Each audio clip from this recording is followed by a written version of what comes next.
Salut à tous et bienvenue dans cette nouvelle vidéo. Restez attentifs parce qu'on va parler de quelque chose de très intéressant. Il s'agit des 7 motifs de refus de visa. Donc on va essayer de détailler ces 7 motifs afin que vous puissiez comprendre de quoi il s'agit et pourquoi vous avez eu ces différents motifs de refus. Et également, ça vous permettra d'anticiper un refus lors de votre demande de visa et de savoir comment vous devez bien faire les choses pour éviter de tomber dans un de ces motifs.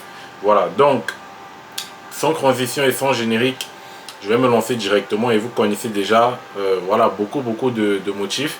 Vous les connaissez tous, mais est-ce que vous savez vraiment pourquoi vous avez ces motifs-là? Donc, le premier motif, c'est le document présenté est falsifié ou faux. Donc ça, c'est un motif qui est très rare. Il s'agit d'un faux passeport ou d'un passeport qui n'est plus valide. Par exemple, vous présentez des documents d'identité qui sont plus valables donc, et également des passeports qui n'ont plus une grande durée de validité. Donc, vous savez, c'est recommandé de déposer votre demande de visa avec un passeport qui a au moins 12 mois de durée de validité restante. Voilà, donc c'est conseillé. Donc, si votre passeport arrive bientôt à expiration, à moins d'1 an, essayez de refaire déjà vos passeports pour éviter ce genre de motifs de refus. Donc, deuxièmement, un des motifs les plus courants que vous avez déjà certainement entendu parler, c'est vous n'avez pas fourni la preuve que vous disposez des ressources suffisantes pour couvrir vos frais de toute nature durant votre séjour en France. Voilà, donc le motif lié aux ressources financières, vous n'avez pas bien justifié selon le moyen que vous avez utilisé pour justifier vos ressources. C'est-à-dire par exemple un AVI, vous n'avez pas apporté les fonds nécessaires qui vous permettront de couvrir vos frais en France. Donc si vous avez par exemple un loyer en France de 400 €, disons 500 € et que vous faites un AVI de 615 €, vous voyez que c'est un peu juste. Et vivre en France avec 115 € par mois, c'est très compliqué. C'est pour ça que vous allez obtenir ce genre de motif de refus. Également, si votre garant n'est pas solvable, votre garant il gagne 1800, 2000, 2500 € par mois, mais il a par exemple 3 enfants, il a sa femme, il a voilà, des charges à côté, il paye un loyer. Donc vous voyez que là c'est également compliqué et vous avez ce type de motif de refus. Donc, le consulat il demande d'avoir des ressources suffisantes, fiables et régulières. Ce sont les 3 termes, comme je le dis toujours, les 3 termes qui vous permettront de bien justifier de vos ressources. Donc, troisièmement, également un motif qui n'apparaît presque jamais, vous n'avez pas justifié de votre admission dans un établissement d'enseignement supérieur ou dans un organisme de formation professionnelle. Voilà, donc soit vous avez eu une fausse admission, soit par exemple votre école n'est pas reconnue RNCP ou soit votre formation n'est pas reconnue RNCP.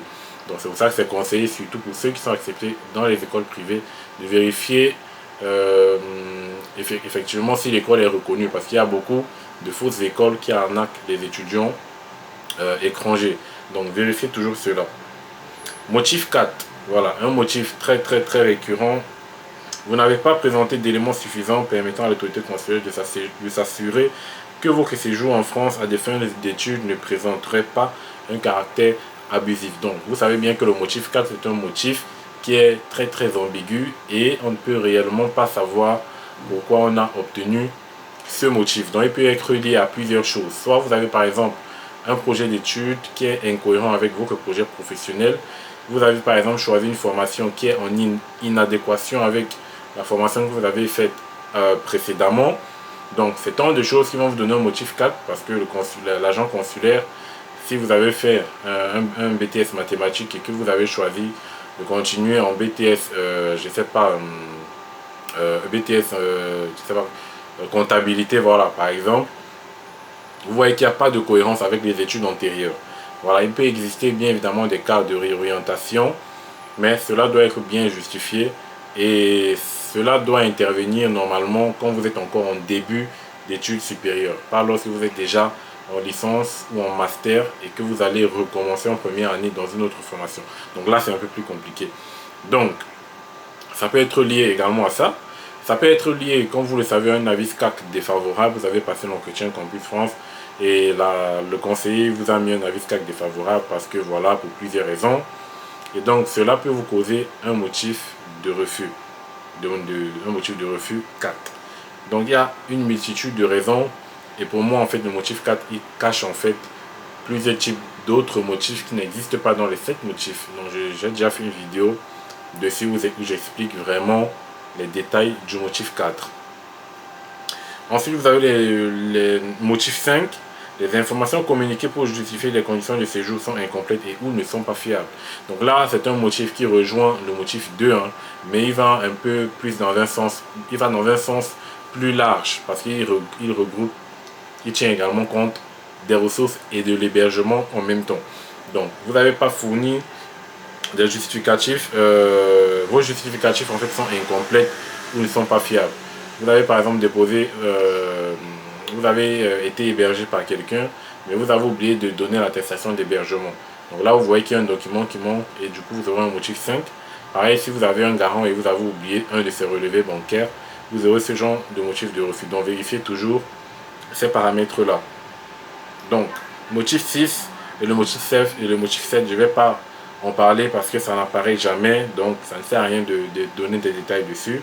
Motif 6, vous faites l'objet d'une mesure vous interdisant sur le retour sur le territoire français. Donc voilà, ça tout le monde peut le comprendre. Motif 7, vous présentez un risque de menace pour l'ordre public. Voilà. Donc, ces deux motifs, on ne va pas parler parce que c'est pas récurrent. Les motifs qui apparaissent toujours, c'est le motif 2, le motif 4 et le motif 5. Voilà. Donc, si vous avez des questions, mettez-les en commentaire. On va essayer je vais essayer de vous répondre. Donc, j'ai fait une vidéo pour synthétiser le plus rapidement possible parce que normalement, chaque motif devrait avoir une vidéo à elle-même. Donc, je vous remercie d'être resté jusqu'à la fin de la vidéo. N'oubliez pas de laisser un pouce bleu et de vous abonner, c'est très important. On se revoit la prochaine pour un nouveau numéro. N'oubliez pas de partager. Allez, ciao!